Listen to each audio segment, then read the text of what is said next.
Snow White and the Seven Dwarfs. Once upon a time there lived a king and a queen. One day they were blessed with the birth of a beautiful daughter. They named the little princess Snow White. Sadly, the queen died soon after, and a few years later the king remarried. The new queen was beautiful, but very selfish and very vain.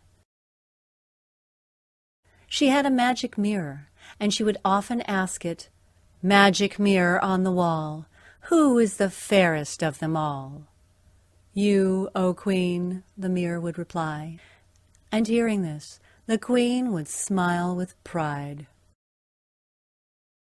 The years passed by, and Snow White turned into a beautiful and gentle young girl, beloved by everyone in the kingdom.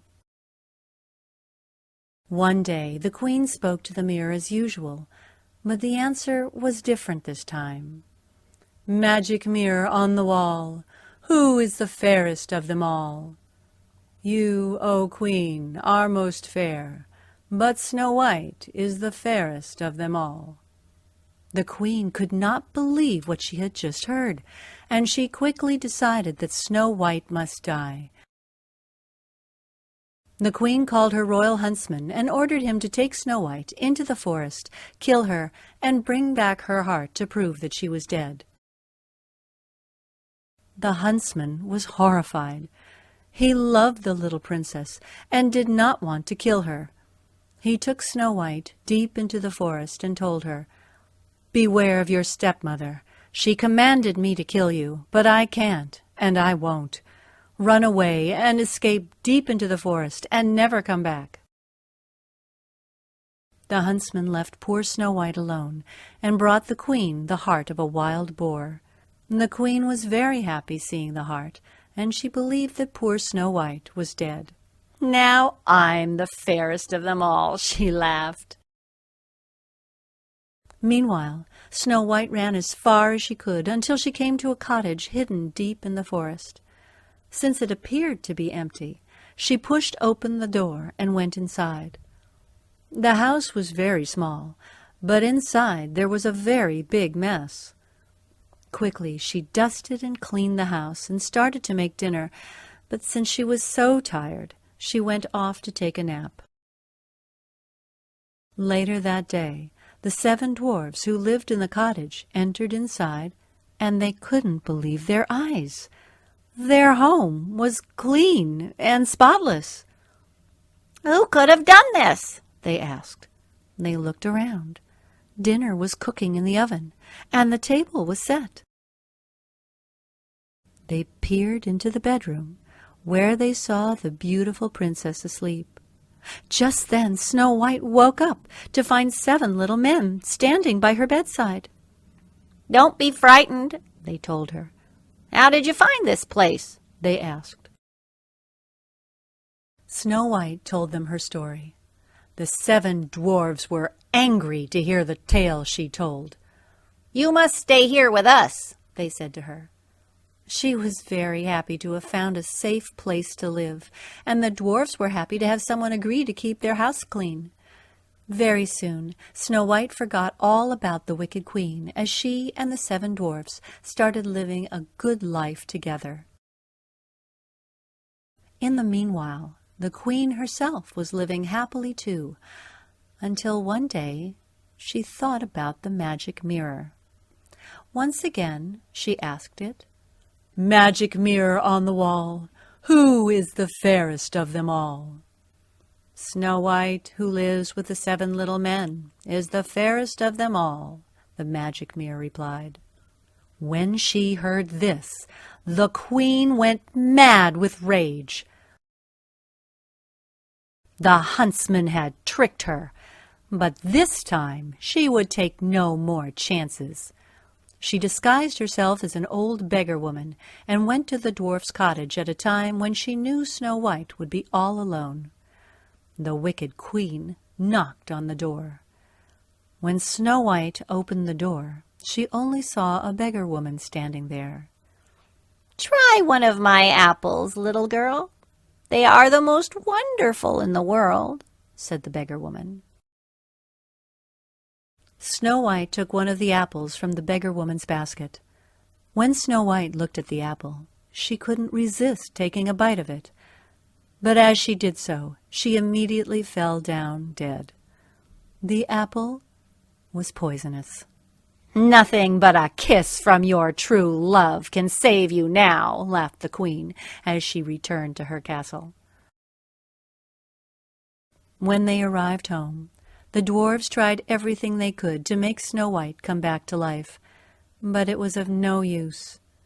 Grieving for her, they fashioned a coffin made of crystal and placed Snow White inside. Then the dwarfs carried the crystal coffin and Snow White to a special place in the middle of a clearing in the forest. The dwarfs sadly visited her there every single day after that. One day, a handsome prince came riding from a nearby kingdom. He saw Snow White laying in her crystal coffin and fell deeply in love with her. "How beautiful she is," he said, kneeling down to kiss her. His was the kiss of true love, the one thing in the world that could break the queen's evil spell. Snow White awoke and saw the handsome prince beside her. She realized then that this was the prince of her dreams. The prince, without hesitation, asked, "Will you marry me?" Snow White smiled and said, "Yes." The evil queen was soon banished from the kingdom, never to be seen again, and Snow White married her prince, and they lived in their castle, happily ever after. And of course, the 7 dwarfs were always welcome to come for a visit. The end. The story of King Midas.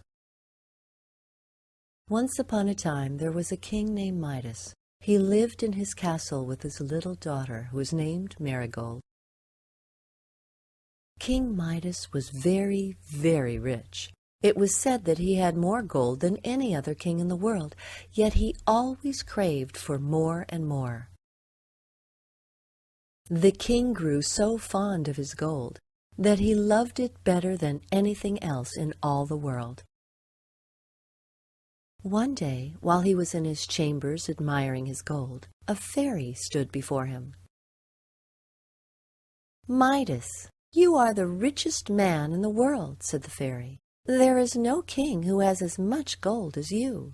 "That may be," replied the king, "but I should like much more, for gold is the best and the most wonderful thing in the world to me." "If I could have but one wish," said the king, "I would ask that everything I touch be turned into gold." "I will grant you your wish," said the fairy. "At sunrise tomorrow morning, your slightest touch will turn everything into gold. But I warn you that your gift will not make you happy." The next day, King Midas awoke very early. He was eager to see if the fairy's promise had come true. He lightly touched his bed, and the bed turned into solid gold. He touched the table and the chairs, and in an instant they were turned to gold. The king was wild with joy. He ran around the castle, touching everything he could see. His magic gift turned all he touched to shining yellow gold. The king soon felt hungry and went down to eat his breakfast. Now, a strange thing happened. When he raised a glass of clear, cold water to drink, it became solid gold. Not a drop of water could pass his lips. The bread turned to gold under his fingers. The meat was hard and yellow and shiny. Not a thing could he get to eat. All was gold, gold, gold. From the garden, little Marigold came running in to greet her father. Of all living creatures, she was the dearest to him. He kissed her good morning, but at once the little girl was changed to a golden statue.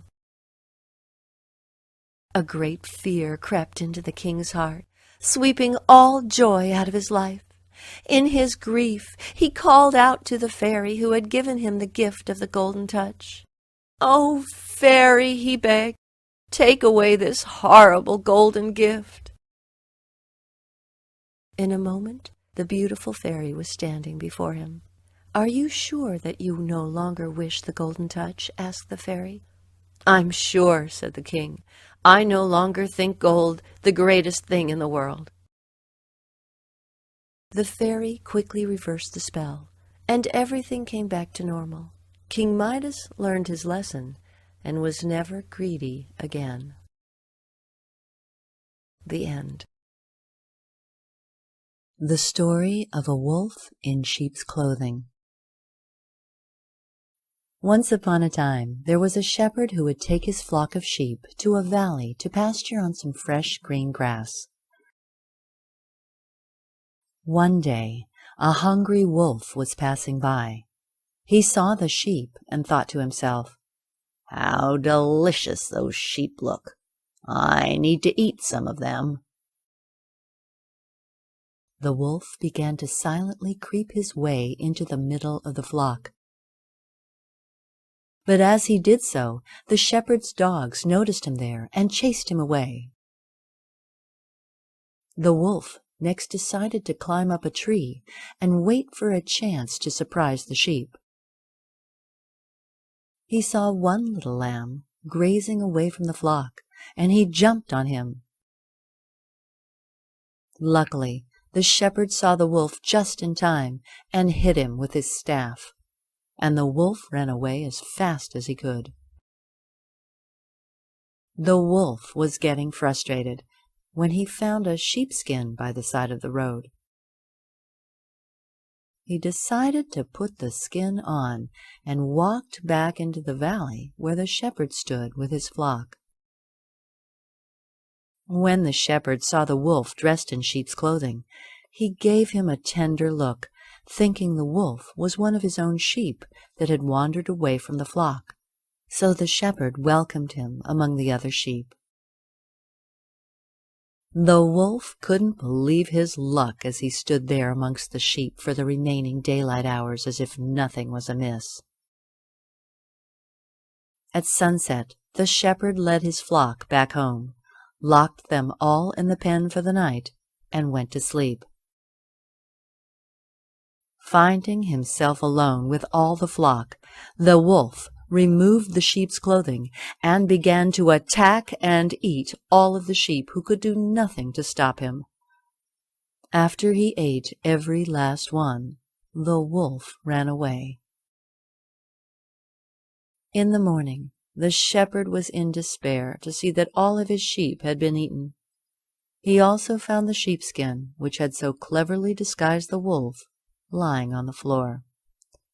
It was then that the shepherd understood how he had been tricked by the wolf. He learned that day that appearances can be deceiving. The end. Puss in Boots. There once lived an old miller who had 3 sons. One day he called his sons to him and told them that he had decided to give them all that he had. The miller left his mill to his eldest son, his donkey to his second son, and to his youngest son he left his cat.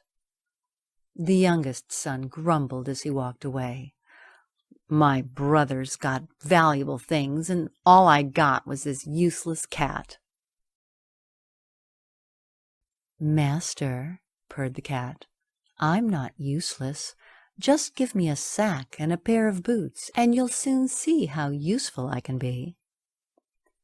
The young man thought that this would be a waste of money, but he agreed to give the cat what he asked for.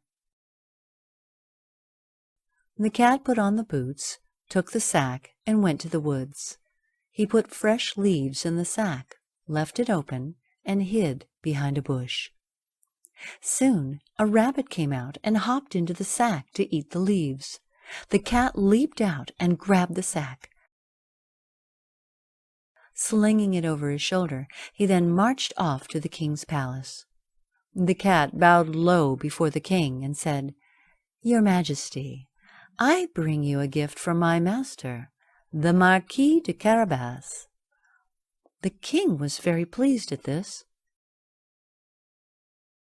Each day for a whole week the cat caught something to take to the king, and each time he bowed and said, "A gift from the Marquis de Carabas, your Majesty," and the king was delighted.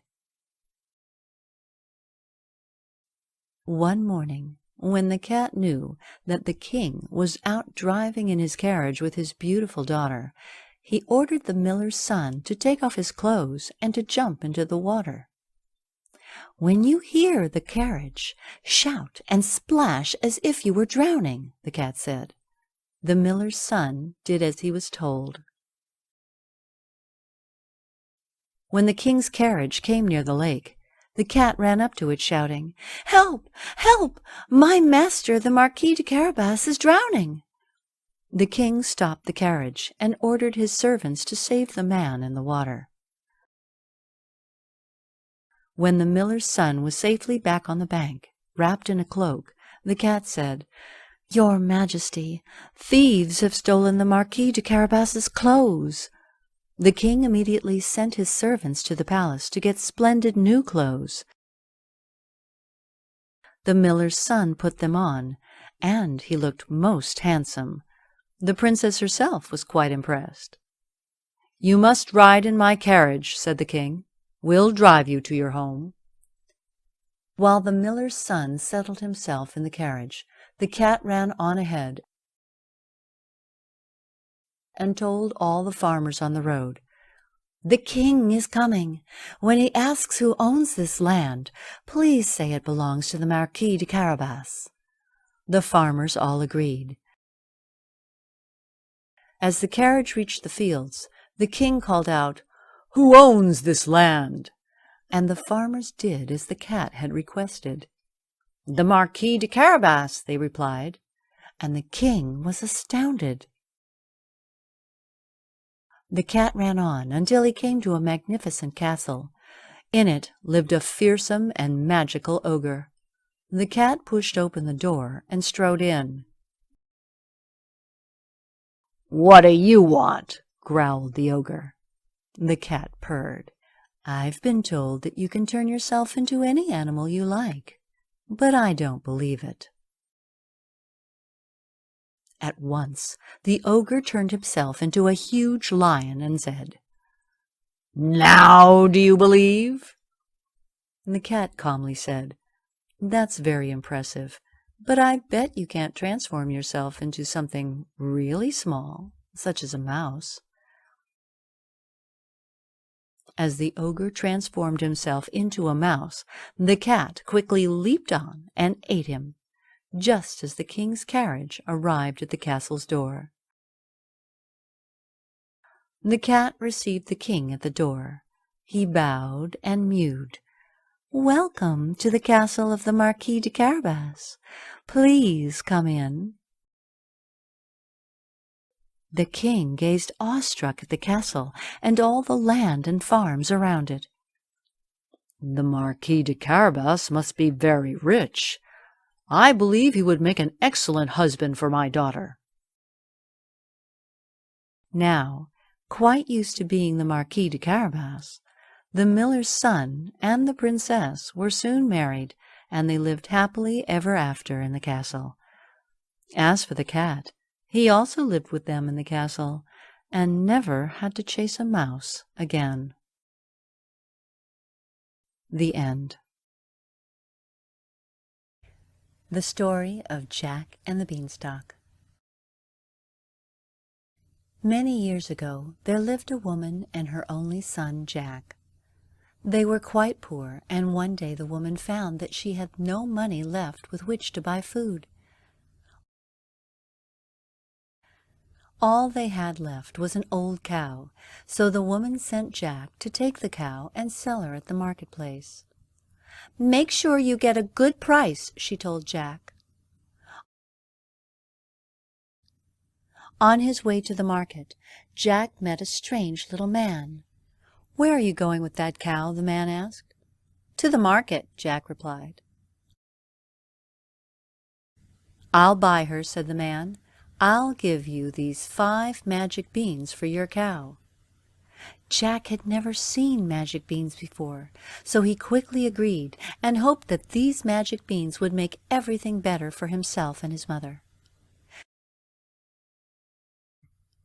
Jack ran home to tell his mother about the great deal he made, but his mother wasn't pleased at all. "Beans!" she shouted. "How will those beans help us?" "They are magic beans, Mother," said Jack. "Magic beans! Oh, you silly boy!" said his mother, and she threw the beans out of the window. When Jack woke up the next morning, he saw a huge beanstalk growing right up to the sky. Without another thought, he climbed the beanstalk while his mother stood staring after him. After passing the white clouds, Jack found himself in another country altogether. He found a giant castle and decided to ring the bell. A giant woman came out of the gate. "How did you get here, little boy?" she asked. "You must come inside before my husband comes." She took Jack into the kitchen. The tables and chairs were like mountains to him. "Have some breakfast. You must be hungry," said the woman. Jack ate a plate full of food. Suddenly, loud steps could be heard. "That's my husband," said the woman. "You must hide or he will eat you." Jack quickly hid in the oven. "Fee, fi, fo, fum, I smell the blood of an Englishman," shouted the giant as he came into the kitchen. "You are imagining things," said his wife. "There is no Englishman here. Your breakfast is on the table." The giant sat down to eat his huge meal, and then he asked for his golden hen.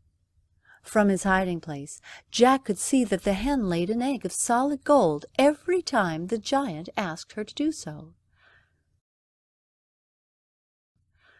Soon the giant fell asleep, and Jack rushed out, grabbed the hen, and stole back down the beanstalk before the giant awoke.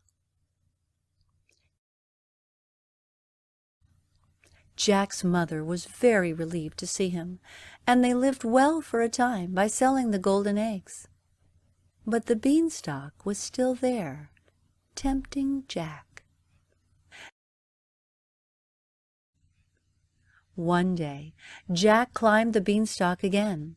This time he sneaked into the castle and hid inside a cupboard drawer. "Fee, fi, fo, fum, I smell the blood of an Englishman," the giant said while trying to find Jack. But he couldn't find him, so he went to dinner. After finishing his dinner, the giant went to get his magic harp. He set it down on the table. "Play," the giant commanded. All by itself, the harp started to sing the most beautiful music ever heard, quietly lulling the giant to sleep. Jack had never seen nor heard such a beautiful and wondrous thing before this. As soon as the giant was fast asleep, Jack jumped out of the cupboard drawer and grabbed the harp. "Master! Master!" called the harp. "Help me!" The giant awoke and began chasing Jack. Both of them began to climb down the beanstalk at once, but Jack was lighter and faster than the giant, and he reached the bottom quickly. "Get me the axe, Mother!" cried Jack. His mother quickly handed him the axe, and Jack started to chop the beanstalk. Suddenly, there was a loud crack. The beanstalk began to topple over and tumble to the ground, taking the giant right along with it. And that was the end of the giant. It was also the end of Jack's adventures. He lived happily with his mother, along with the hen that laid the golden eggs, and the harp that sang beautiful songs. The end. Hansel and Gretel.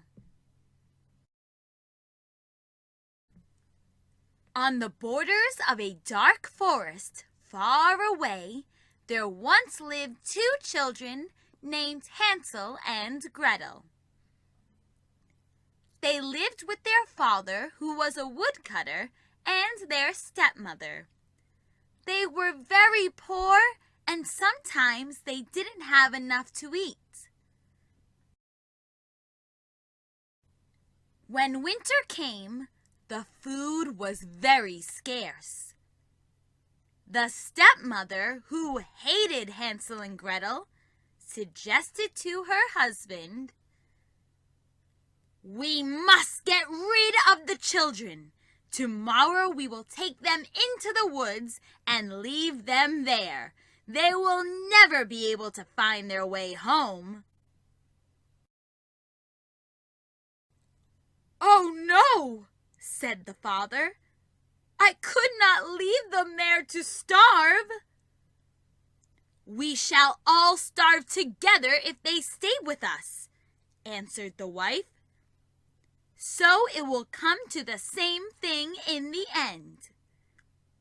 And she made her husband promise to do as she said. Although it was late, Hansel and Gretel were awake, and they could hear all the plans that were being made. Gretel was scared to death, but Hansel told her, "Do not cry, little sister. I will take care of you." Hansel then went outside and filled his pockets with as many little rocks he could find. He then went to sleep, prepared for the next day. Very early in the morning, the stepmother woke the children. "You shall go with me to the forest today while your father works," she said, and off they went deep into the forest. While they were walking, Hansel would drop a little rock on the road to mark the way they were taking.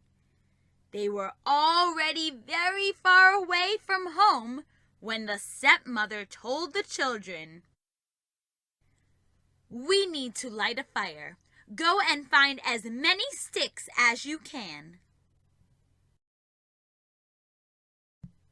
Right at that moment, the stepmother ran away, leaving the children all alone in the forest.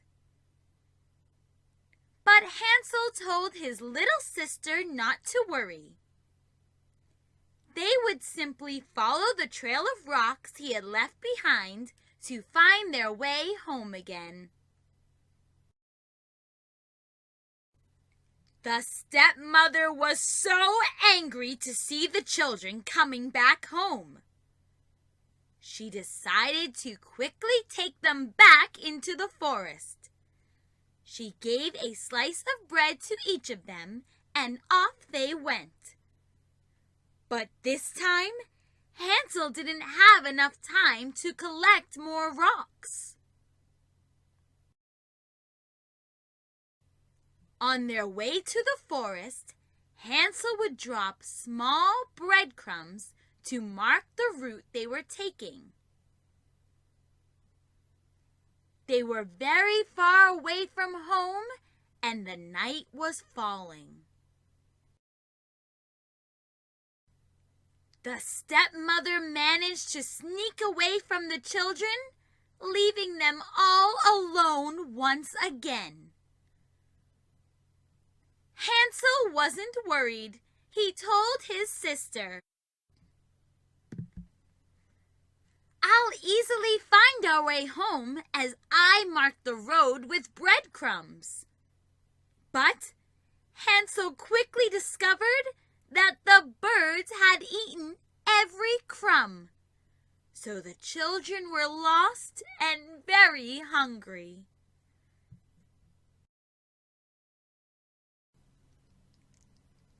Hansel and Gretel wandered through the forest for hours, and they were feeling very weak.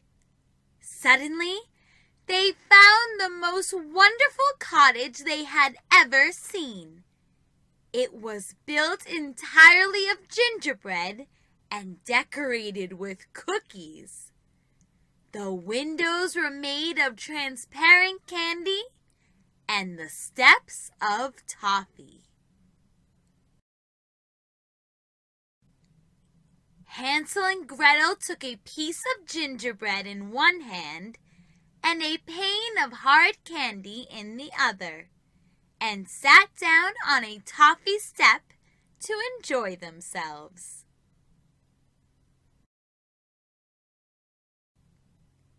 Then, as the children went on eating, the cottage door opened and an old woman hobbled out. "Dear little children," said the old woman, "do not be afraid of me. You are welcome to eat as much of my house as you'd like. But come inside, and I will give you a nice dinner."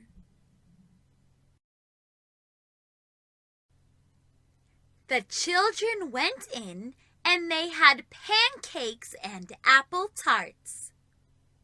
After dinner, the old woman tucked them into 2 little white beds. The children felt as if they were in heaven.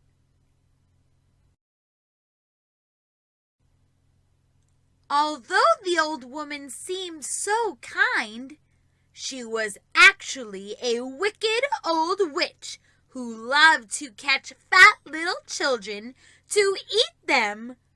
Her eyes were very tired, so she didn't see well, but she could smell things as quickly as a fox, and she knew when Hansel and Gretel were wandering in the forest. She had built the gingerbread house just to catch them.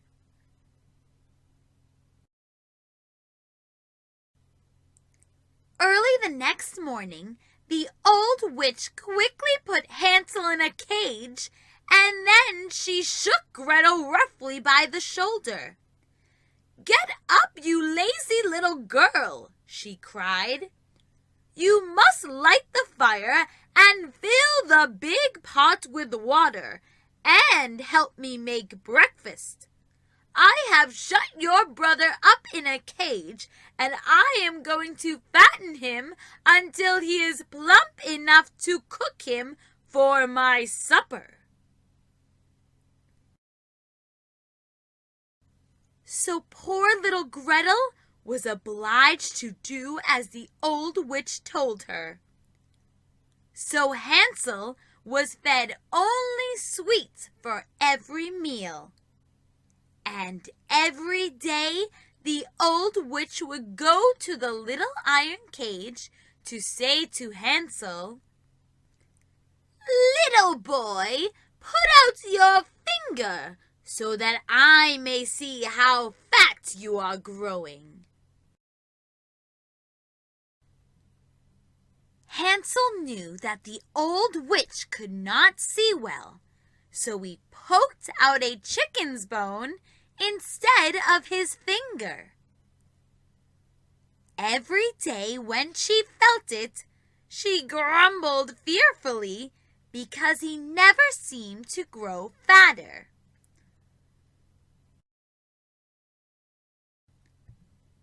At last she could wait no longer, and she said to Gretel, "I am going to cook your brother for dinner. You must light the fire, heat the stove, and help me prepare for the feast." But Gretel thought quickly and said to the witch, "The oven doesn't seem to be working."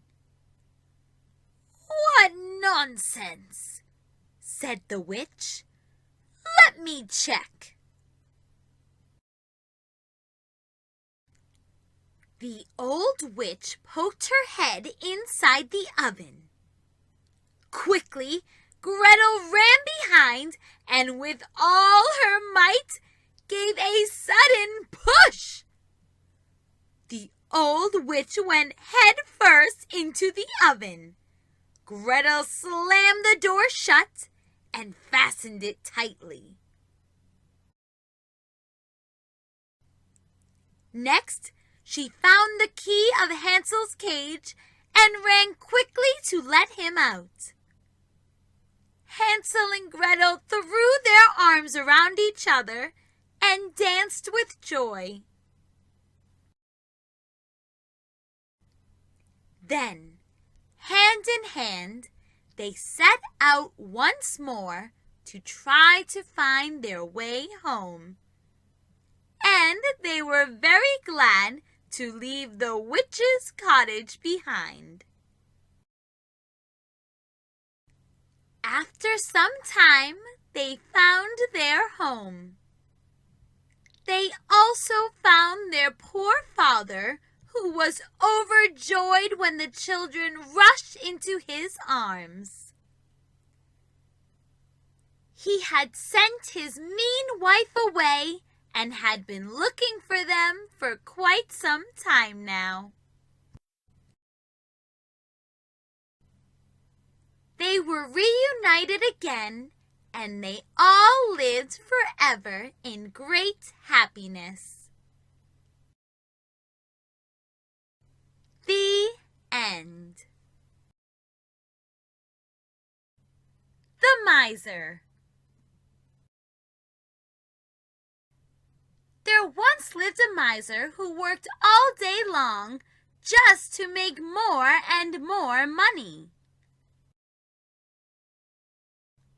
He didn't care for friends or family, for his only purpose was to accumulate wealth.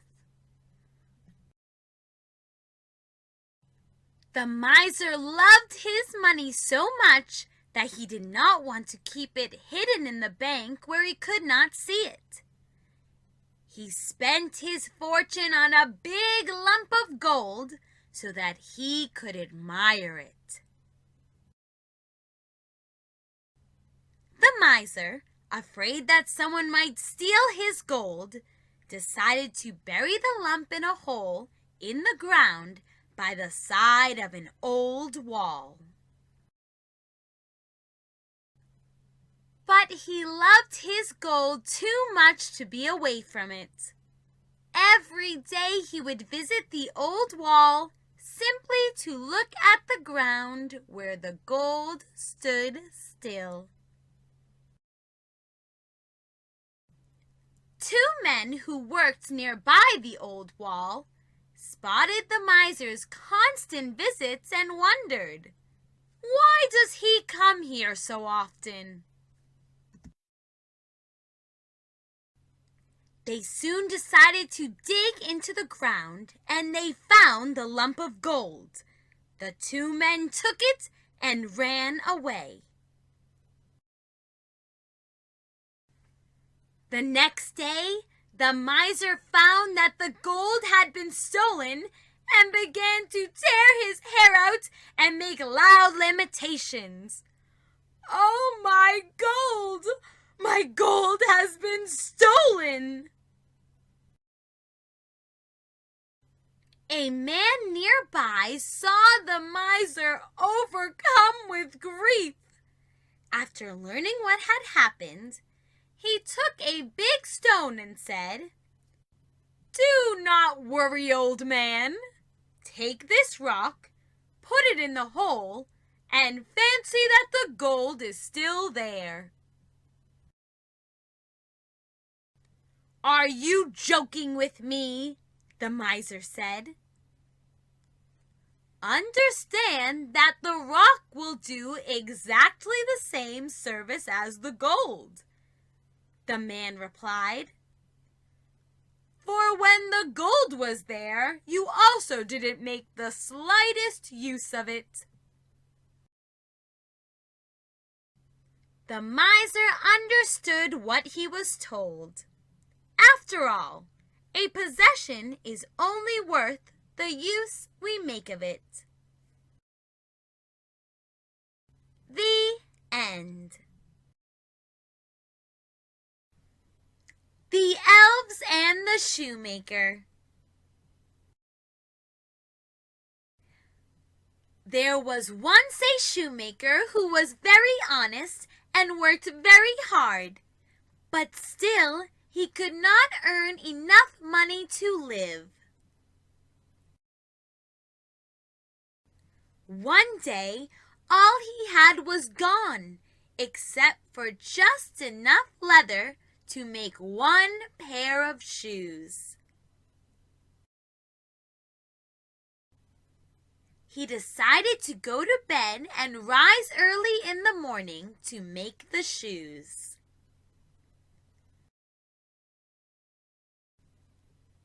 When he woke up and went into his workshop, to his amazement, there stood the shoes already made, set upon the table. The shoemaker didn't know what to think.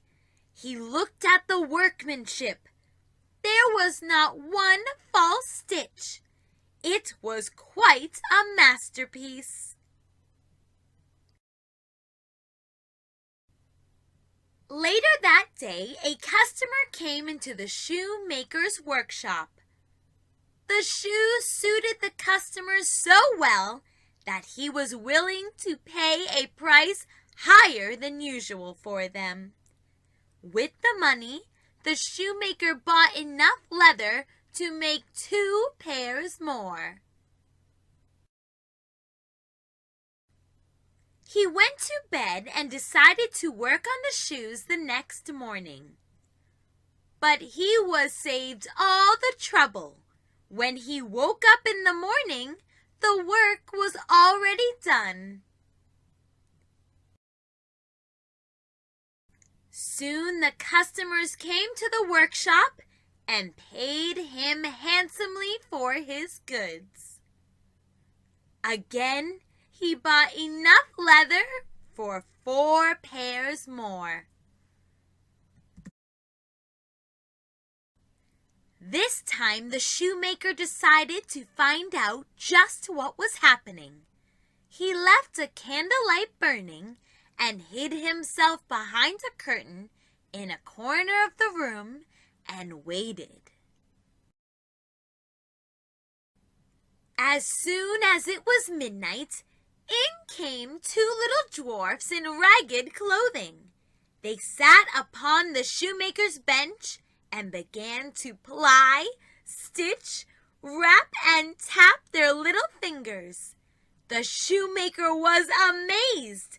The shoes were finished, and they bustled away as quickly as lightning.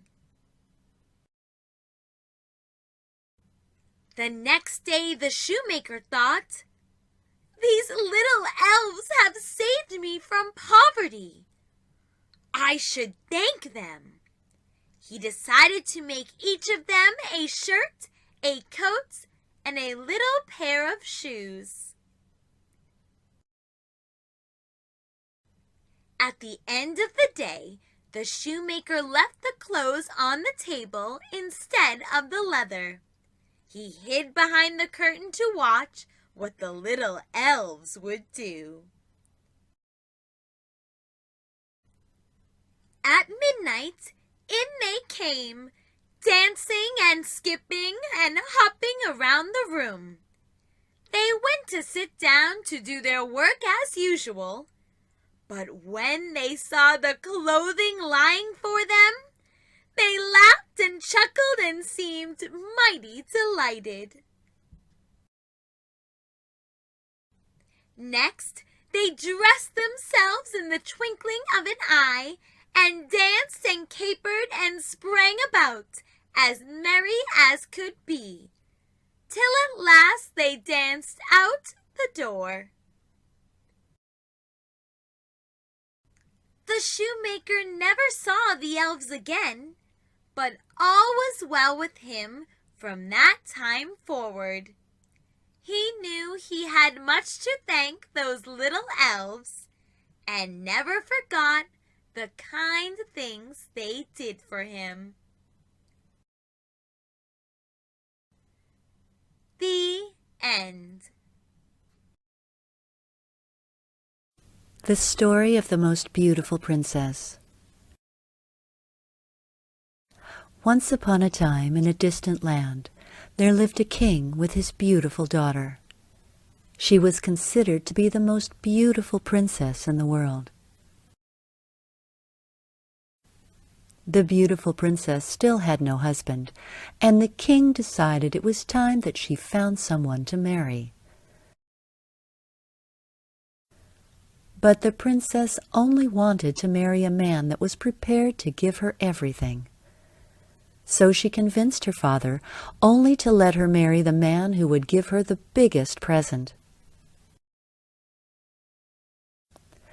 The word spread throughout the land, and all the richest men in the world came to give their presents to the princess.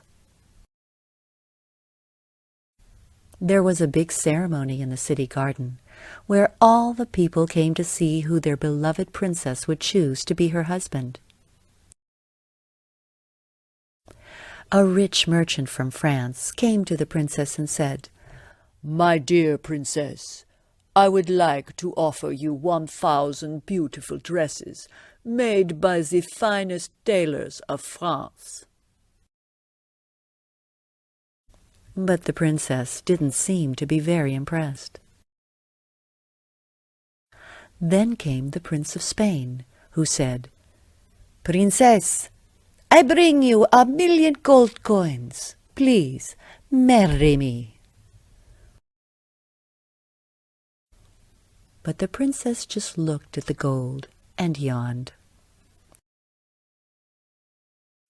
Then a sultan from Arabia reached the princess and said, Come with me to Arabia, princess. You will have 1,000 servants to serve your every desire, and you will live in the biggest palace in the world. The crowd was ecstatic, but the princess remained calm and unimpressed. A beggar that was passing by, with only 1 coin in his hand, saw the beautiful princess and immediately fell in love with her.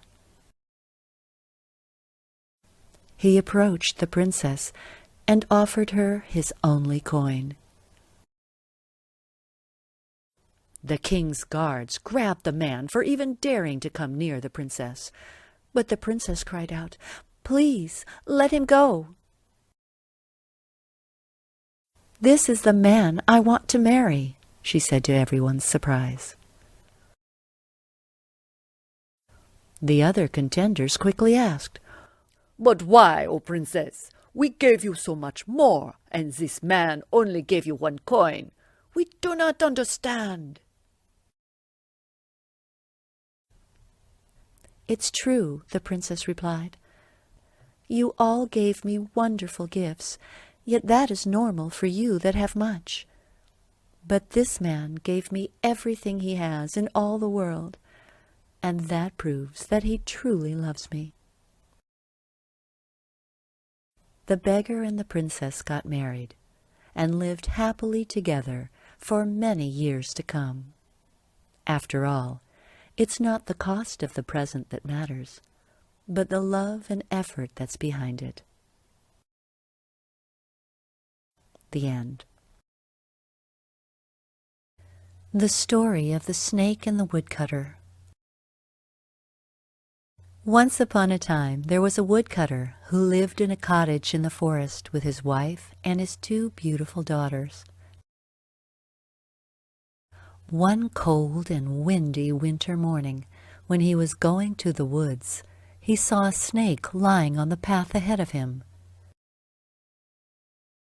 The snake was freezing and starving and didn't seem to move. The woodcutter thought that if he left the snake there, he was sure that she would die. So feeling sorry for the snake, the kind woodcutter took off his coat, wrapped the snake in it, and took her back home. When he got back home, the poor woodcutter was freezing, so his wife quickly lit the fireplace so that the woodcutter could get some warmth. Then the woodcutter gently unwrapped his coat near the fireplace and let the snake get some warmth too. His family looked astonished to see the snake in their home. "Why did you bring a snake to our home?" they asked. "I couldn't leave her to die," he replied. He then gave the snake some water and food and watched her as she slowly got her strength up. As the snake was beginning to move, the woodcutter called his daughters to him to watch the snake. Suddenly, as the little girls were coming closer, the snake reared up, bared her big sharp fangs, and prepared to attack them. The woodcutter, in a rush, kicked the snake through the window as his daughters trembled with fear. He held his daughters and his wife and promised never to help another ungrateful creature ever again. The end. The story of castles in the air. A long time ago, in a small village, there lived a beggar, and although he was strong enough to work, he preferred to just sit around all day and daydream. One day he was begging for a meal, and a kind old woman decided to give him a pot full of fresh milk. The beggar took the milk and placed it right by his side. He then began to daydream how wonderful it would be if he were rich and never had to beg again. "By tomorrow the milk I have will have turned into curd," he thought. "I can then churn it to make butter out of it. Then I'll go to market and sell the butter, and with that money I can buy myself a hen," he kept on daydreaming. "My hen will lay many eggs. The eggs will hatch, and I shall own a poultry farm." The beggar was overjoyed. He thought, "Then I could sell my farm and buy many cows. Oh, I shall have much money from the milk I'll sell. After that, I can get some mines and start having diamonds, gold, and precious stones. I'll wear expensive clothes and look so wealthy that every man will want to get his daughter married to me," he kept on daydreaming. "And I'll marry the most beautiful girl in the country, and I'll move with her to a huge castle," he dreamt on. But the beggar was living his daydream so intensely that when he was dreaming about his big castle, he widely opened his arms, knocked over the pot, and spilled the milk all over the floor. He then sat in a corner, realizing that it will take hard work and dedication to make daydreams come true, not only fantasies. The end. The story of Samson and Delilah. A long, long time ago, in a small village, there lived a small boy named Samson, who lived with his grandfather. All the other boys would bully Samson because he was small and weak. One day, Samson was so unhappy, he went home to cry. His grandfather understood what was going on, and seeing Samson so sad, he went to him and said, "Samson, if you let your hair grow, you will become strong. Your strength will be in your hair." That day, Samson decided never to cut off his hair again. And in a couple of years, he grew into a strong boy who always stood up for the weak. The years passed by, and Samson became the strongest man in the country. He was so strong that no enemy would ever come close to his village because they feared him so much. In the meanwhile, a mean and powerful king who had conquered many cities was wondering how he could conquer Samson's village. He knew no army could defeat him, so he asked his very beautiful daughter Delilah to approach Samson and learn the secret of his strength. Delilah went to Samson's village and met him. Samson was overwhelmed by her beauty. After some time, Delilah asked Samson, "You are so strong. What is your secret?" Poor Samson, trusting the woman he loved, replied, "The secret to my strength lies in my hair. The longer my hair, the stronger I am." The next day, the cunning Delilah waited for Samson to go to sleep. Then she grabbed a pair of scissors and cut off all of Samson's hair. She then escaped back to her father's house and told him all that had happened. The mean king quickly led his army to Samson's village. When he woke up with no hair, Samson realized he had been tricked by Delilah. He was feeling very sad and weak, so he could do nothing to prevent the mean king's army from conquering his village and capturing every citizen. He was locked in jail along with his old grandfather, and he was weeping like a little boy. It was then that his grandfather told him, "You know, Samson, when you were a little boy, I made up that story about your hair. You never needed big hair to be strong, just a big heart." His grandfather's words gave Samson enormous strength. He broke the bars of the prison and chased the evil king's army away. He soon met a wonderful woman who became his wife, and they lived happily ever after.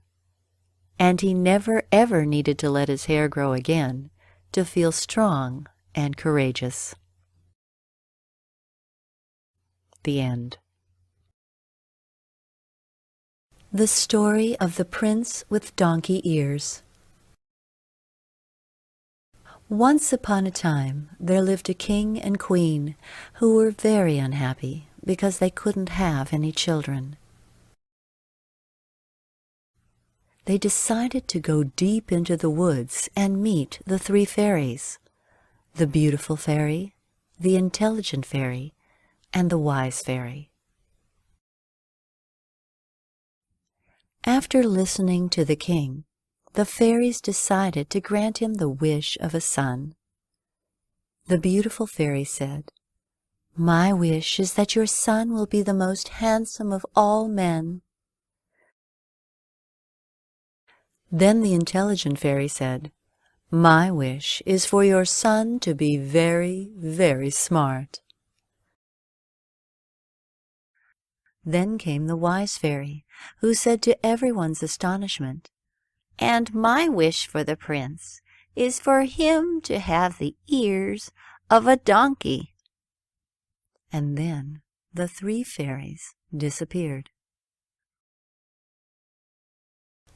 The prince was born, and as the years passed, he indeed grew into a beautiful and intelligent boy. Yet, one day, the king noticed that two small donkey ears were starting to grow on the prince's head. Ashamed, he decreed that the prince was to use a special hat that would cover his ears, and that he was never to take it off. The prince was not to know about his donkey ears. As he grew older, the prince got used to everybody praising him for his beauty and his brains, and as a result, the prince soon became vain and would criticize everyone around him. Nobody was good enough for the prince. Their head was too big, or their legs were too short, or they were too dumb. Everyone had faults, except, of course, for him. He was the perfect prince. But the prince's hair had grown very long, and so the king decided to call the royal barber to give the prince a haircut. When the royal barber took the prince's hat off, he was surprised, as was the prince, to see the donkey ears. The king quickly said to the man, "If you tell this to anyone, I'll send you to prison for life." So the barber cut the prince's hair and kept the secret, and the prince stayed in the palace, where he was very, very sad. But several days passed, and the barber could no longer keep that secret to himself. So he decided to leave the village and walk out to the meadow, where he dug a hole deep in the ground, and into it he yelled, "The prince has donkey ears! The prince has donkey ears!" Feeling relieved, the barber went back home. Soon thereafter, a reed field grew upon that ground, and every time the wind would blow, it seemed to whisper, "The prince has donkey ears! The prince has donkey ears!" People started to get suspicious, and they began whispering to each other that the hat the prince always wore was used to hide his donkey ears. And soon everyone started to make fun of the prince. One day, the prince pulled off his hat and said to all the villagers, "Yes, it's true. I have donkey ears, and I'm so sorry that in the past I would point out all your faults, unaware I could have even bigger ones." At that moment, the wise fairy appeared and said, "See, little prince, if it wasn't for me, you would have turned into a vain and selfish man. You need donkey ears no more." And with a wave of her wand, the donkey ears disappeared. And the prince turned into a good and compassionate man who, whenever he heard someone making fun of others, would say, "Be careful, my friend. You never know when you'll get donkey ears." The end. The Story of the Little Prince. There was once a little prince who lived by himself on a small asteroid called B612. He believed that he should take care of his planet, so he always cleaned his 3 volcanoes and cut the baobab tree's roots that secretly grew underground and could split the planet into pieces. One day, a seed mysteriously blossomed and turned into a flower. The little prince had never seen a flower. "You are so beautiful," he said. "I'm going to water you and protect you with this glass globe at night." The little prince decided to call her Rose. He loved her very much, and Rose loved her little prince. They were together all the time, but because Rose was constantly demanding for the little prince's attention, he started to doubt about her feelings for him. The little prince decided it was time for him to make new friends, so he went on a trip around the universe, leaving Rose behind. On the first planet, the little prince found a king who had lived there on his own for many years. When he saw the little prince, he happily said, Good, good. I have someone to rule now. So the king started to order him around and called him his subject. But the little prince was not used to taking orders from anyone. Friends do not give orders anyway. So he decided to leave. The little prince continued his journey, and on the next planet he found a man very well dressed. The vain man said to the little prince, Oh, now I have someone to admire me. The man dressed in all sorts of clothes and expected the little prince always to tell him how good he looked. But after some time, little prince thought, friendship should not be based only on compliments. So he left. On the next planet, the little prince found an old man with lots of books around him. What are all those books about? Little prince asked. I'm a geographer, said the old man, so I write about the rivers, the mountains, and the deserts. Tell me about your planet so I can write about it. Little Prince started talking about himself, the volcanoes, the baobab trees, and of course about his rose. How wonderful, said the geographer. But I can only write about the things that last forever, so I cannot write about you and your rose. The little prince had never thought that he or his rose were not eternal, and he felt sad. The geographer had no interest in him, and friends do, so he left and traveled to a planet called Earth. On Earth, Little Prince met a fox and asked her, "Can we be friends?" "Only if you tame me," the fox replied. The little prince was intrigued. "What does taming mean?" he asked. "It means to establish ties, to create a bond," the fox said. "Otherwise you are just a little boy to me, like thousands of other little boys, and I have no need of you.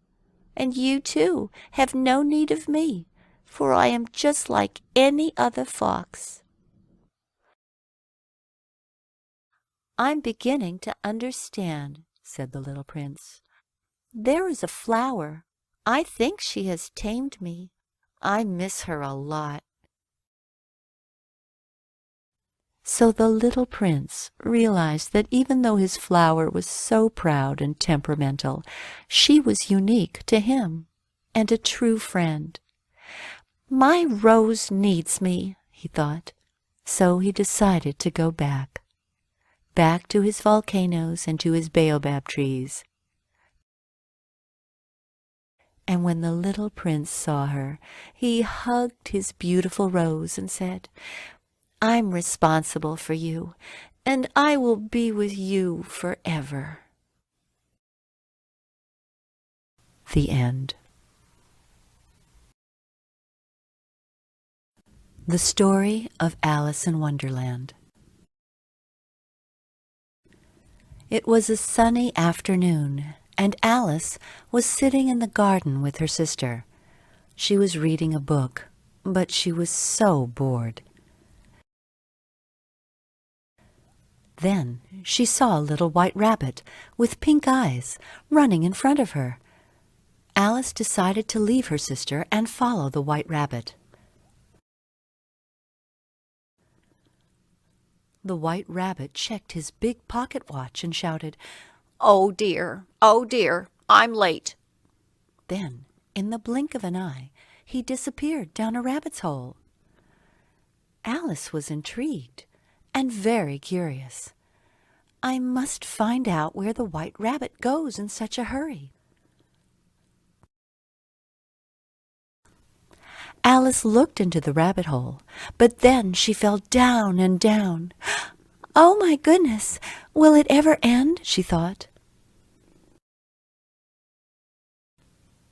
She finally landed in a long, narrow corridor that had many doors of many different sizes. There was also a table, and on it was a tiny gold key and a green bottle that said, "Drink me." Alice tried the key in every door until she found the right one.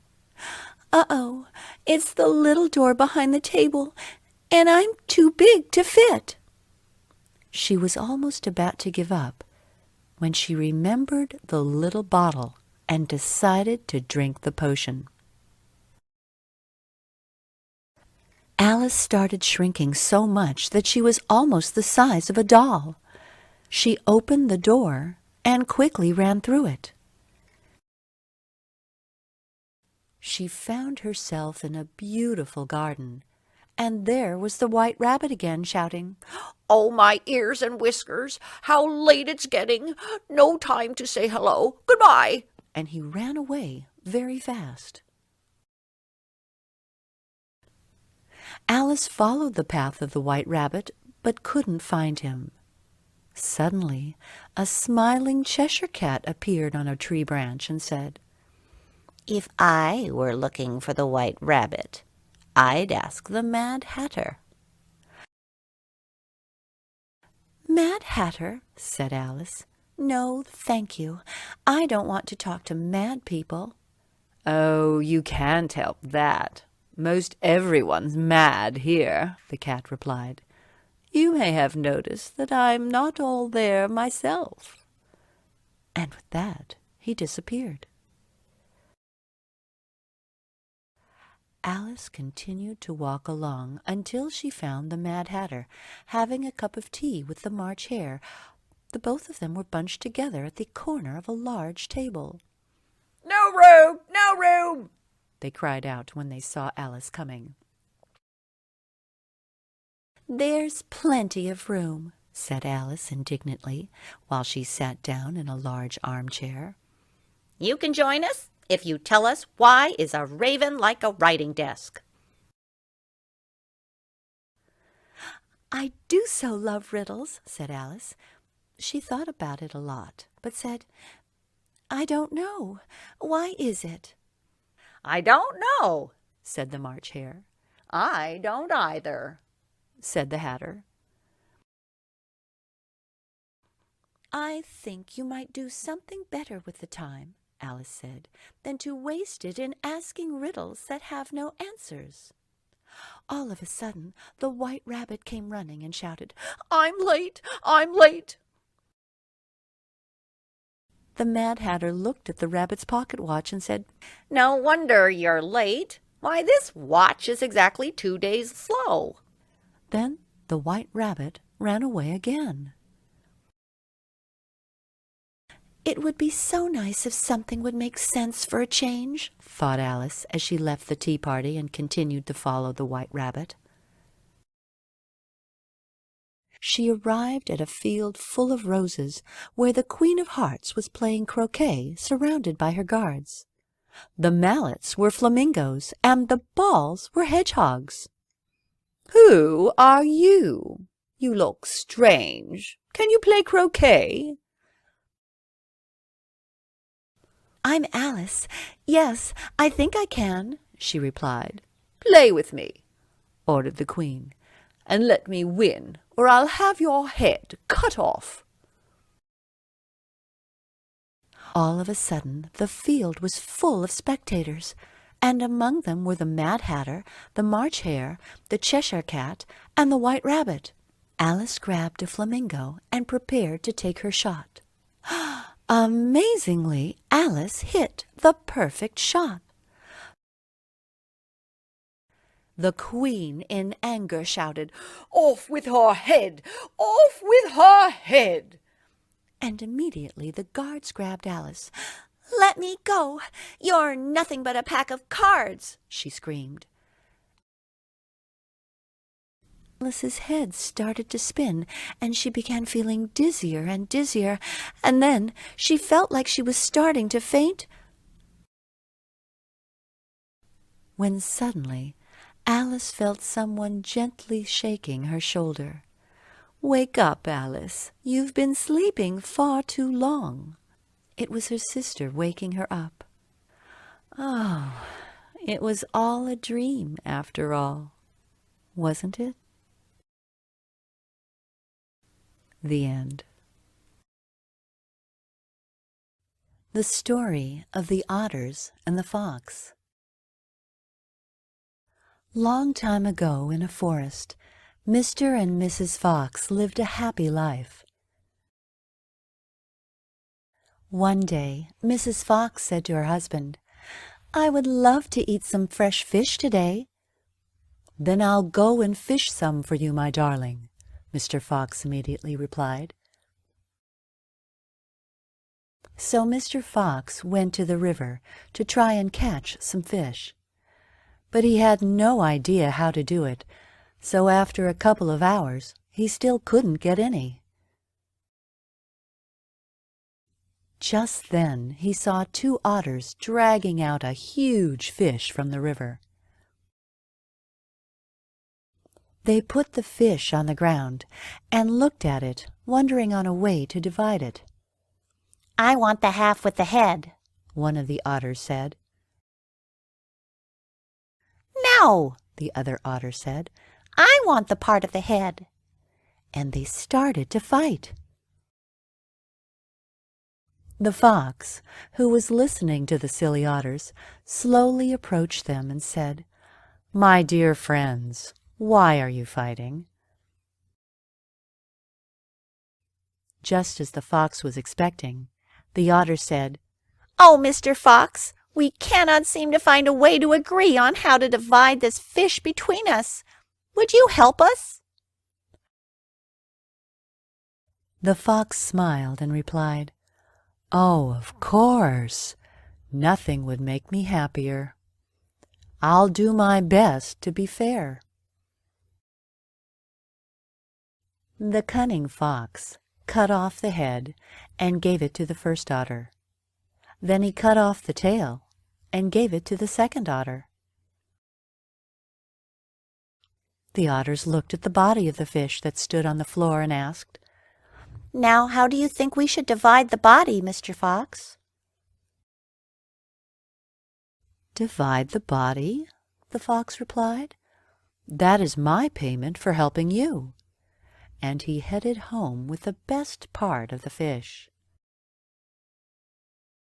The poor otters just stood there wondering that if they had reached an agreement between themselves, they would not have been tricked by the fox. They shook hands and promised never to make the same mistake again. The end. The Story of the Four Musicians of Bremen.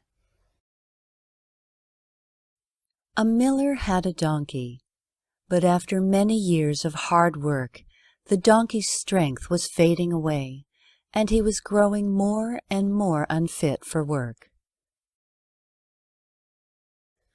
The donkey, seeing that he was no longer useful for his master, decided to run away to the city of Bremen, the musician town. "There," he thought, "I can surely become a musician."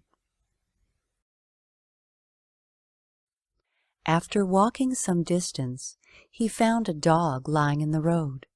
The dog was old and looked very tired. "What happened to you, old fellow?" asked the donkey.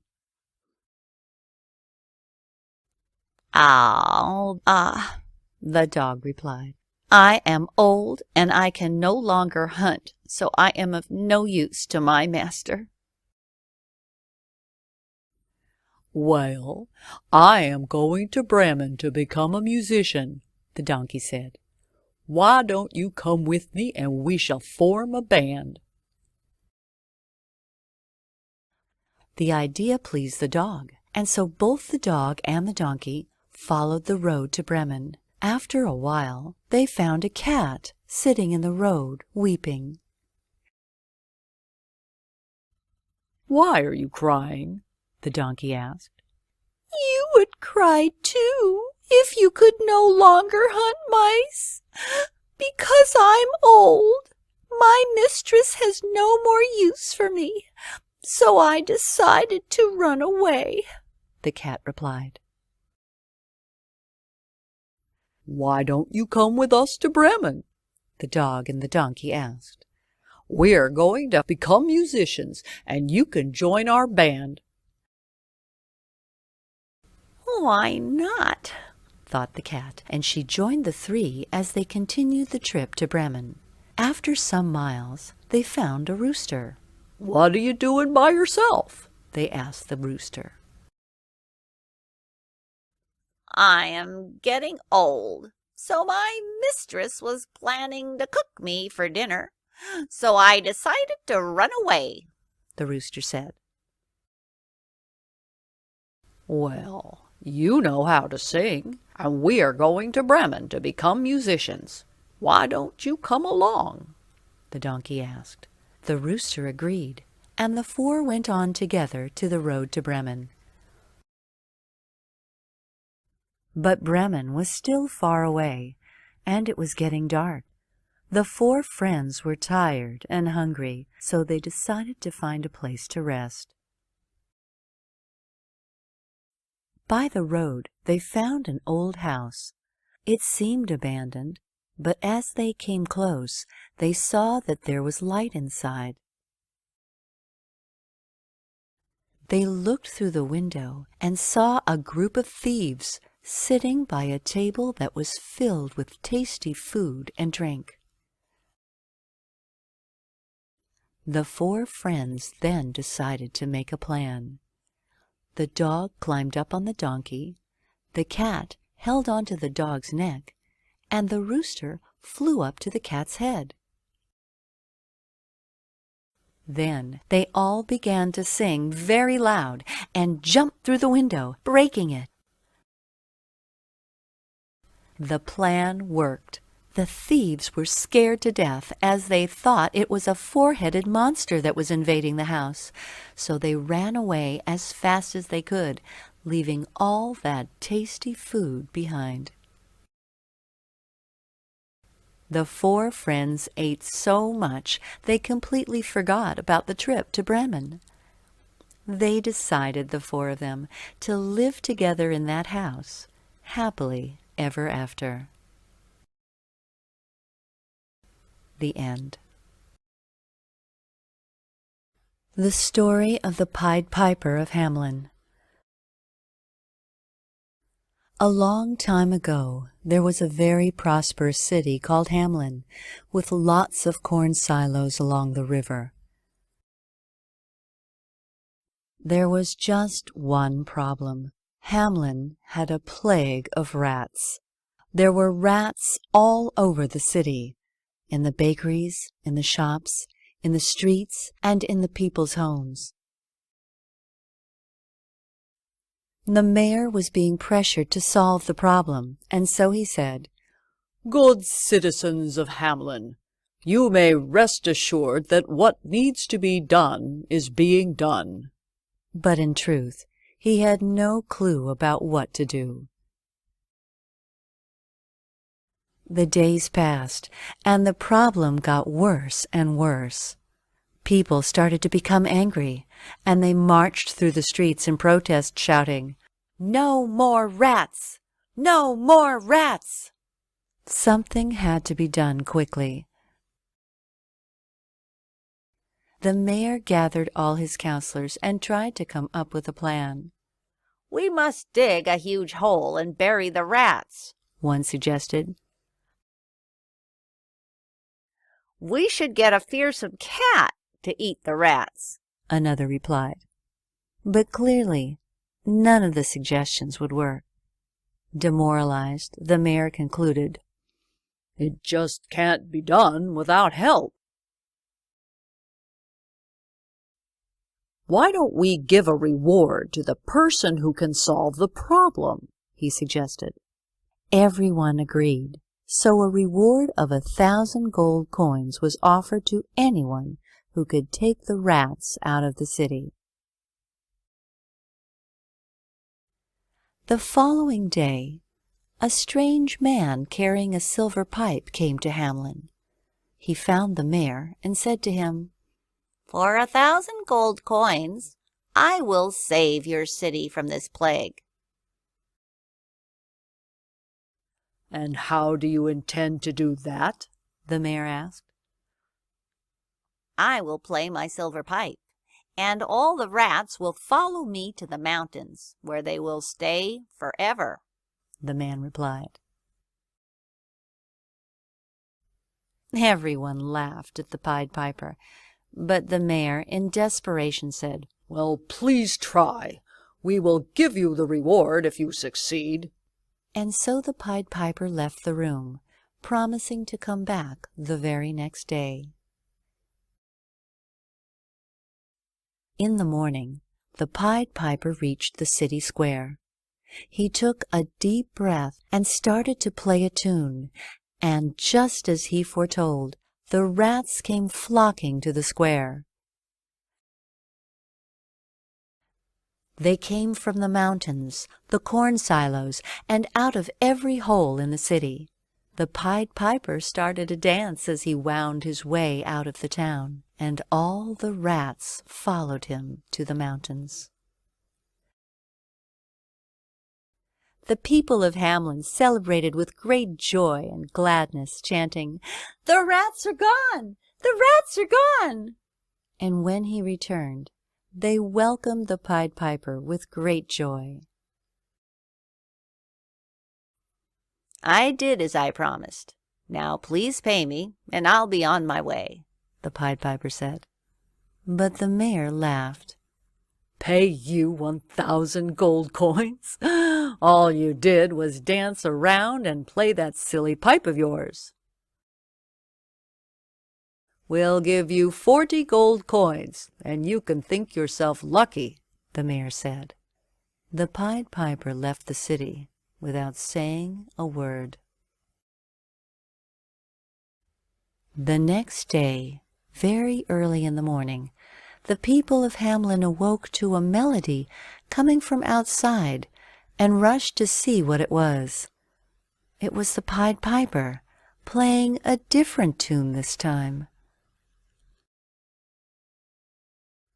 All of a sudden, all the children came running out of their houses and into the street, dancing to the sound of the Pied Piper's music. Their parents shouted, "Come back!" But they seemed hypnotized as they disappeared with the Pied Piper into the mountains. Everyone in Hamlin despaired. They desperately searched high and low for their children for days, but could not find them. Then the Pied Piper returned to Hamlin. The mayor, shamefaced, saw him and begged, "Please bring our children back to us. We'll pay you all the money we promised you." The Pied Piper accepted, with the condition that from that day forward the people of Hamlin will always keep their promises. The mayor and the council all agreed.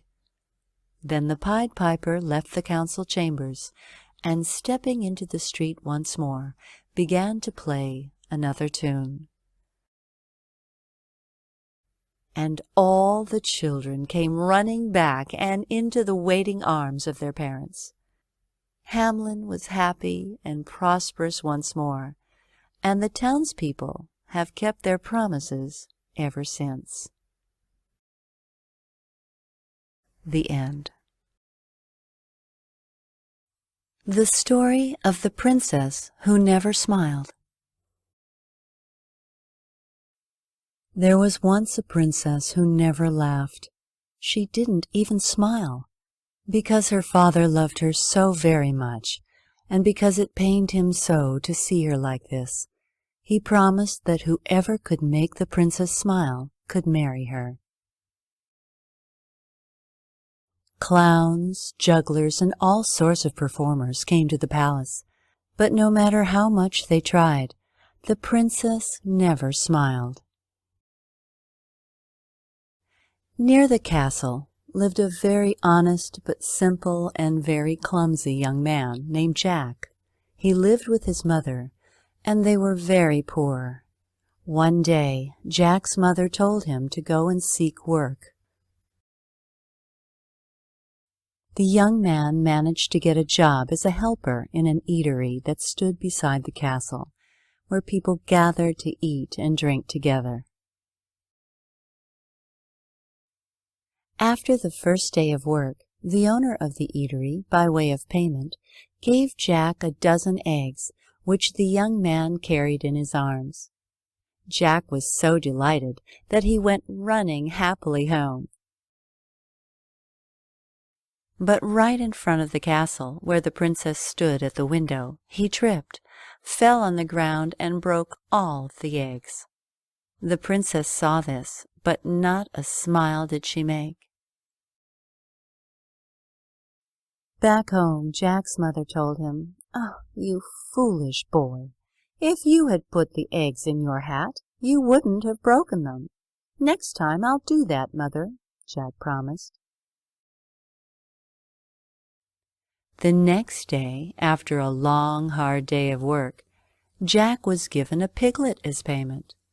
Remembering his mother's words, he decided to put that wiggly piglet in his hat, and off he went towards home. But in front of the castle, the piglet wiggled his way out of the hat and managed to escape, and when Jack ran after him, he fell right into a puddle of mud and got filthy dirty from head to toe. The princess was watching from her window, but she still didn't smile. As he walked in the door, dripping with mud, his mother scolded him and said, "Oh, Jack, what am I going to do with you? Why didn't you tie a rope to the piglet?" "I shall do that next time, Mother," the boy replied. The next day, Jack worked even harder, so his boss decided to give him a very big fish to bring home for dinner. Just as he promised, Jack tied a rope to the fish and pulled it along the road to his home. When the cats in the town smelled the fish, they came running, and nibble by nibble they ate it all up, and Jack never even noticed.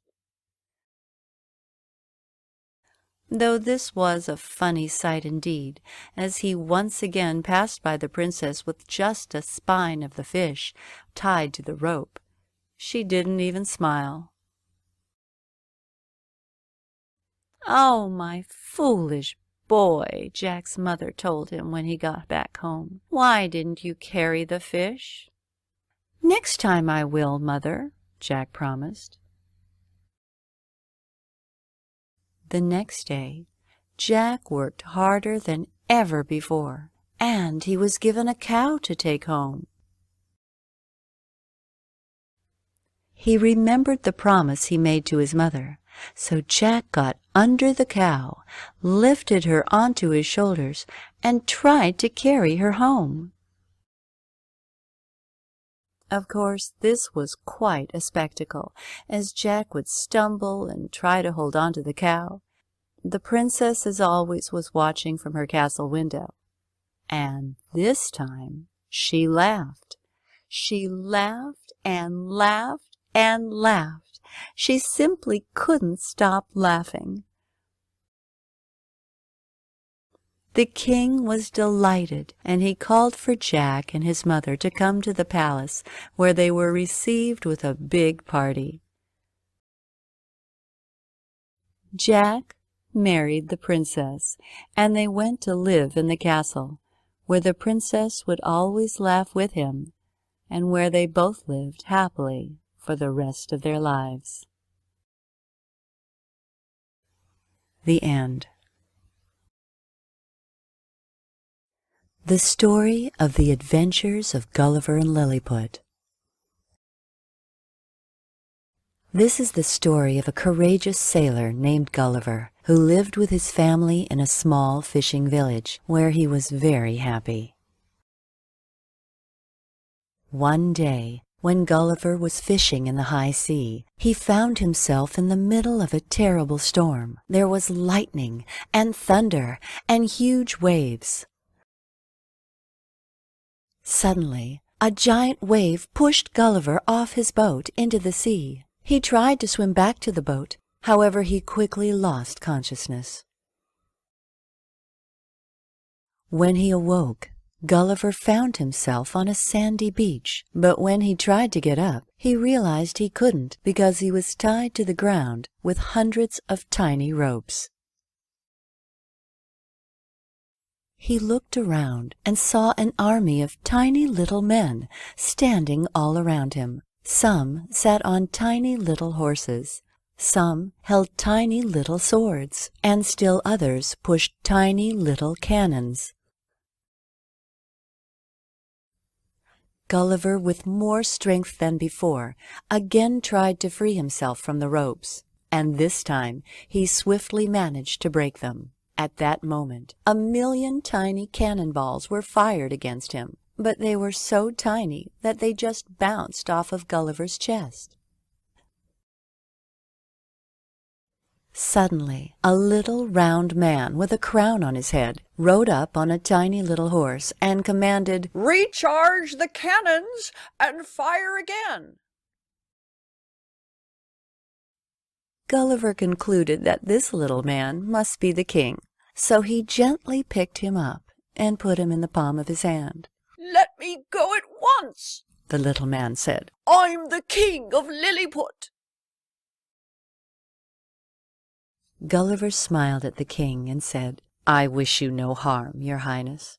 And he told the king how the storm brought him to Lilliput. "But I am starving," Gulliver said. "Can you get me anything to eat?" As Gulliver carefully put the king back on the ground, the Lilliputians rushed to find food for Gulliver. Bring food to the giant. He will not hurt us, they shouted as they ran. In under a minute, thousands of Lilliputians brought buckets full of cheese, bread, and fruit. Gulliver ate all the food, and he felt satisfied. In the beginning, the Lilliputian children were afraid of Gulliver, but they quickly found that he was a friend, and they used his legs to slide down on and play hide-and-seek in his pockets. Although Gulliver was happy in Lilliput, he missed his home, and sometimes he would look at the sea and feel very homesick. One day, the entire Lilliputian army arrived on the beach. Everyone was scared, and many were shouting, "Enemy boats are coming! Enemy boats are coming!" Gulliver followed their gaze and saw a flotilla of little ships coming closer and closer to the shore. "Let me help you, my little friends." He then waded into the water and reached the hundreds of tiny little boats that fired tiny little bullets that bounced off of Gulliver's body. Gulliver then took a deep breath and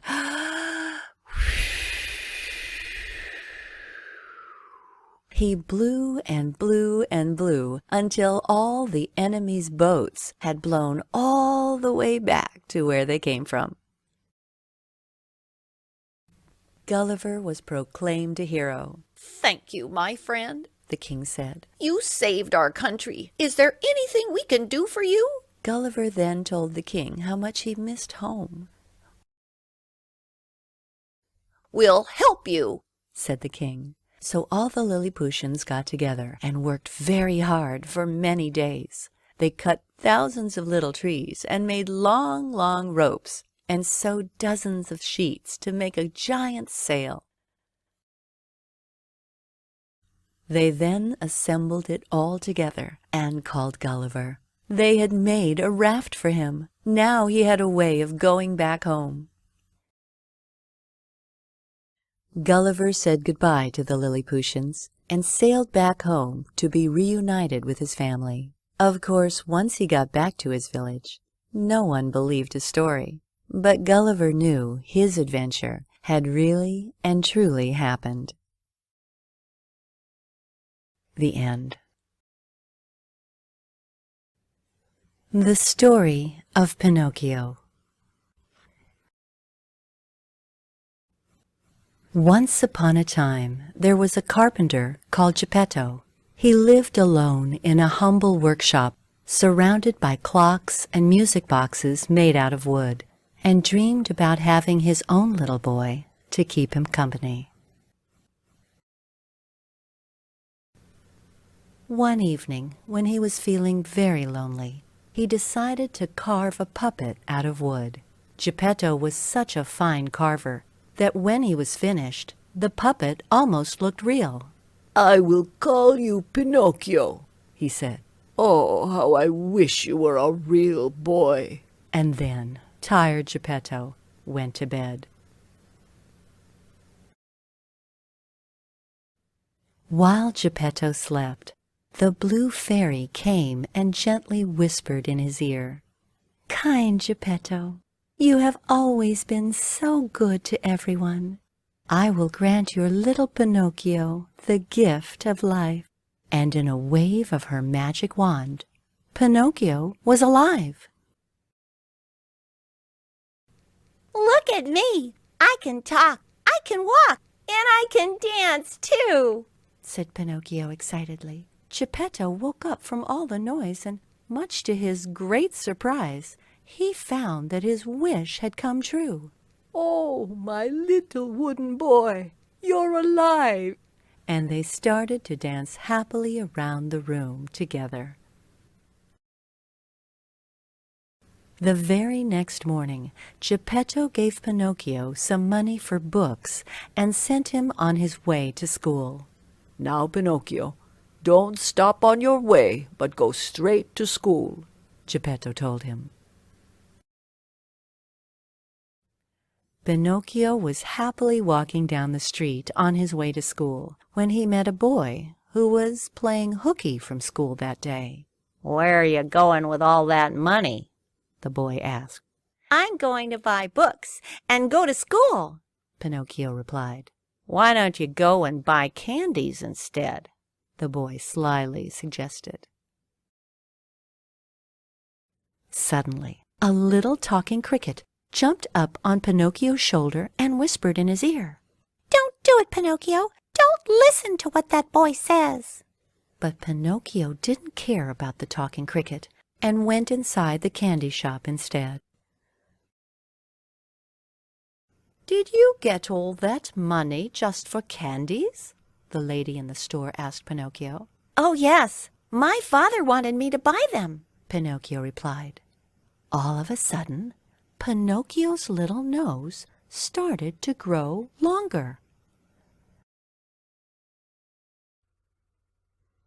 As he went out of the store, the other boy quickly stole the candies from Pinocchio and ran away.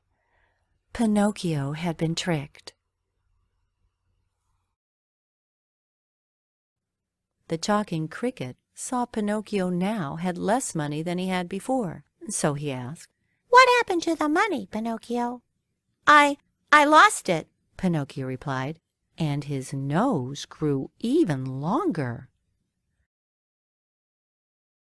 Pinocchio went on his way again and met a fox and a cat who said to him, "Hey, boy, we bet you want to go to a puppet show." "Yeah, we have this ticket that will cost you just 5 coins. Pinocchio thought that sounded like a great idea, and he decided to go. "I have 5 coins here that my father told me to spend on some amusement." And there, his nose grew again. Pinocchio tried to go to the show, but the ticket they gave him wasn't a real one. So when the ticket taker wouldn't let Pinocchio into the show, he sat down in a corner to cry. A strange, large man with a long black beard found Pinocchio crying. It was Stromboli, the owner of the puppet show. He was amazed to see Pinocchio. Here was a puppet with no strings. Stromboli then quickly invited Pinocchio to be part of his show. Pinocchio went on stage and he danced and skipped and sang while Stromboli acted with the other puppets. The audience loved Pinocchio and they clapped enthusiastically for him, keeping time with the music. Pinocchio got more and more excited, and he didn't look where he was going, when all of a sudden his long nose tangled with the other puppet's strings, and the show was over, with the entire crowd laughing and cheering for the performers. Pinocchio was tired from all that performing. He missed Geppetto and told Stromboli that he wanted to go back home. But Stromboli had a different idea. He grabbed Pinocchio and threw him into a cage. "You are mine now," Stromboli announced. While Pinocchio sat in the cage and cried, the talking cricket appeared again. See, Pinocchio, if you had gone to school as Geppetto told you, none of this would have happened. But the cricket took pity on Pinocchio and decided that he deserved a second chance. He scurried off to Geppetto's house and told him all that had happened and that Pinocchio now needed his help. And Geppetto hurried to the puppet show, where he found Pinocchio and rescued him from Stromboli's cage. "Thief! Thief!" yelled Stromboli as he ran towards Geppetto. "That puppet is mine!" Pinocchio thought fast, and he tripped Stromboli, who fell head first into a box of puppets. As a result, Pinocchio and Geppetto managed to escape, and they both returned safely back home. "Oh, Pinocchio," Geppetto said, "look at your nose. That is what happens to little boys who tell lies." Pinocchio was ashamed, and he decided to finally tell the truth to Geppetto. And as he did so, his nose got smaller and smaller and smaller. And then, all of a sudden, Pinocchio realized that he was not made of wood anymore. Instead, he was a real boy. He lived happily ever after with Geppetto, and Pinocchio never told a lie again. The end. The Story of Sinbad the Sailor. Once upon a time there was a very poor young man named Sinbad. He thought he could get wealthy by becoming a sailor, so he went to the docks searching for work. Sinbad was lucky. He quickly got a job as a sailor, joined a ship's crew, and sailed away to the high seas the very same day. The journey was terrible, and Sinbad, along with the rest of the crew, faced enormous waves and huge storms. But eventually, the ship reached a small island. Sinbad and 4 other sailors came ashore in a small boat. Though he was grateful for his safety after such a miserable voyage, Sinbad secretly wished to find treasure enough to become a rich man right here on this island. Feeling very cold and wet from their journey, Sinbad and the sailors decided to make a fire to stay warm. They were just about to sit down to rest themselves by the fire, when all of a sudden the ground started to shake. Then the earth below them vanished, and Sinbad and the other sailors dangled in the air for a brief moment before they came crashing down into the water. It hadn't been an island that Sinbad and the 4 sailors had been standing on. It had been a sleeping whale. The fire had painfully woken her up, and she dove deep down into the ocean, throwing all the sailors into the sea. Sinbad thought he too was going to die.